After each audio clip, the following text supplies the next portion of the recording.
Ako nagtanggal na lahat ng squatter dito. Hindi ko nga ito pakinabangan eh. Ngayon ikaw na ngayon na masusunod. Ayusin mo yan. Hindi ko sasaktan yung mga guards. Hindi ko sinasaktan ng guard nyo. Bakit? Kaya ko ba saktan niya? Ano yan? Bakla? Kaya ko saktan. Salamat ko.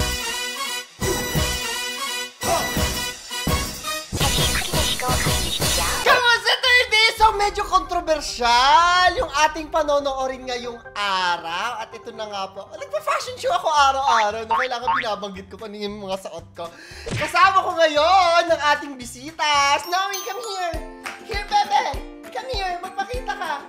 Yung alaga ko na nag-grill kami, kaya amoy usok siya. Up. Good girl. Good girl, my babe. Amoy ano ka? Amoy liempo.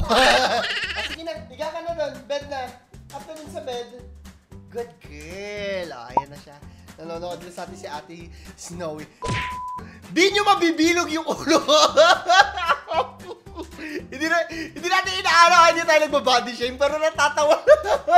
Natatawa lang ako kasi square nga naman o rectangle yung kanya ulo. Hindi nga naman mabibilog. Roblox ka, girl. Minecraft yarn. Next one! Nakita ko tatangin na tawag-tawa ako. Galing kay Wyren Melon. Isa siyang artist. Sana tama pagkakabanggit ko ng name mo. So may picture si Jollibee. Ayan, nagpa-picture. Sabi ni Boy na bida sa ating comic. Diyan ka na ba umuot? Shit! Joke!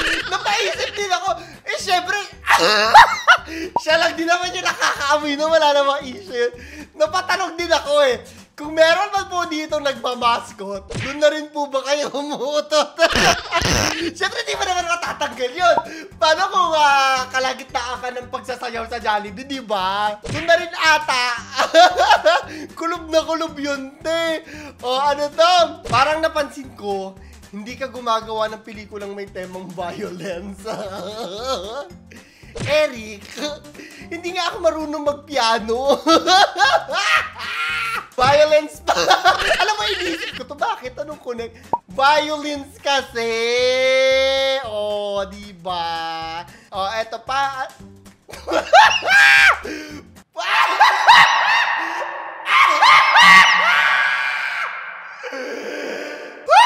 TVB 681. Ay, ibig sabihin kasi yan, Tito Vic and Bowie. Next one!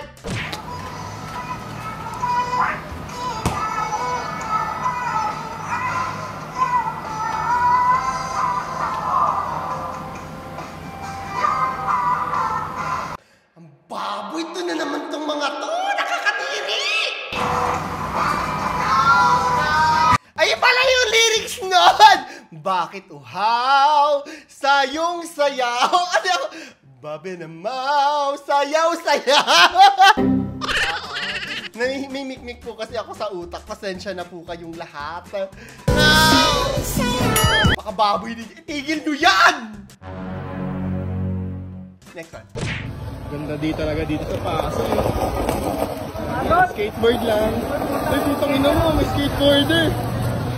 Putang ina, ayaw ilapag. Gago! Ayaw ilapag! Takbo lang, par. Wala, tumatakbo pa din. Baka naman di talaga siya nag-skateboard. Nag-ano lang, tinatakbo niya lang. Tumatakbo pa din. Next one! Oh, gago! Ang sarap ng pagkakatekin! Yung likod, ginanon ako ng kaklase ko dati nung high school. Niling Xiaoyu akong gano'n. Gumano talaga. Oh! Nakikita na naman. Dami ko na namang ebas. Magagalit na naman yung editor. Nung karaan, dami kong daldal. Sabi ka, dami mong daldal, friend. Next one!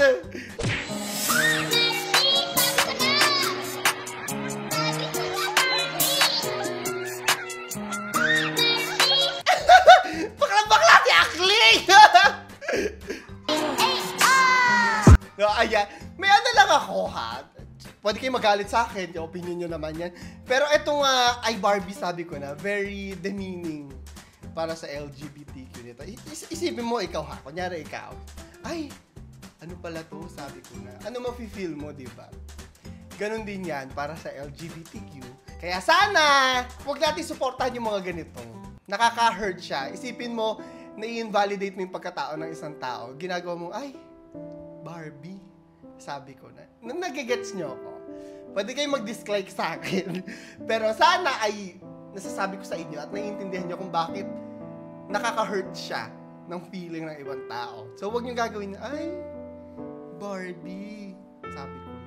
Diba? Nagets nyo. Oh, next one! Sabi, literally no one. Mga taong may nearsightedness. Legit yan. Alam mo ba, ilang beses akong sinabihan, mga ibang YouTubers, mga kaklasiko, ang sungit ko daw. Hindi pa kasi ako nagsasalamin dati, hindi nila alam na kasi pag nakakasalubong, sabihin, ba't hindi mo kami pinapansin? Hindi ko kayo nakikita, at hindi ko nakikilala yung mga mukha ninyo. Kasi diba yung iba, yung mga ganun lang. Walang kaalam-alam si Claro. Totoo to! Makaka-relate dito lahat na malalabo mata or may nearsightedness. Alam nila yan. Well, anyways, punta na tayo sa re-reactan natin ngayong araw. Pakita natin itong slight na snippet ng video ni Madam Cynthia Villar. O, go! Tanggalin mo!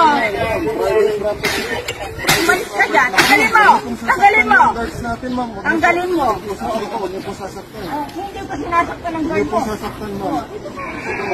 Ikaw, umalis ka dito. Ito kasi sabi niya, magdi-disclaimer lang ako ha. Hindi ko kasi alam kung ano yung pinaglalabanan nila dyan. No? Out tayo dyan. Hindi tayo mangingialam sa mga bagay na hindi natin naiintindihan. Pero nung nakita ko yung video, at ang re-reactan natin ngayon is yung pakikitungo sa kapwa natin tao. Yun yung re-reactan ko ngayon ha. I-disclaimer ko lang. Nakita ko kasi to. Sabi niya, hindi ko sinasaktan ang guard mo. Umalis ka rito. Ako nagtanggal ng lahat ng squatter dito. Medyo na-ekis sa akin, medyo na-hurt ako. Alam nyo ba, na medyo na-off ako sa mga tao na ginagamit yung salitang squatter na very casually. Kasi ako, I grew up sa yung community ko talaga, most of my friends talaga, at nakita ko talaga yung buhay nila. From squatters area talaga. At may mga tao na parang bang objects lang, paalisin ng mga squatter. Parang ang casual lang, naaano ako, na-hurt ako para sa mga taong nakatira talaga sa squatters kasi may judgment talaga. And it's not like nag-decide naman yung mga bata na dito ako'y panganak, di ba? Wala namang may gusto. Kahit tanungin mo lahat ng tao from squatters area, walang may gustong tumira naman sa squatters. Ang akin lang, sana makita rin natin sila bilang tao at wag natin gamitin yung salitang squatter para mambaba ng ibang tao. Kasi nakaka-hurt talaga. Sobra. Yun yung isa nakikita kong mali dito kay Madam sa video niya. Hindi ko siya inaaway ha.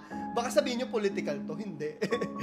Sabi niya pa, hindi ko nga ito pinapakinabangan eh. Ngayon ikaw pa manginginabang. Bakit? Kaya ko magsaktan yan? Ano yan? Bakla? Sobrang daming red flags dyan. Hanggang ngayon, mga ate, ang dami pa rin mga tao na gumagamit ng salitang bakla para magbaba ng ibang tao. Ayusin niyo yan. Hindi ko sasaktan yung mga guards, ma'am. Hindi ko sinasaktan ng guard mo. Oh, bakit? Kaya ko ba saktan niya? Ano yan? Bakla? Kaya ko saktan? Salamat po. Tanggalin mo yan. At sana, ganyan na nasabi ko na rin naman kanina, alam natin, no, yung implikasyon ng mga salita na gamit natin laban sa ibang tao. Anyways, napahaba na ako. Para sa ating question of the day ngayong araw, mag-like, subscribe, and hit the notification bell kayo. Ito yung tanong natin. Every month may isang winner tayo ng ating giveaway. Ikaw ba, sa tingin mo ba, hindi dapat ginagamit yung mga salitang bakla, squatter, para mambaba ng ibang tao?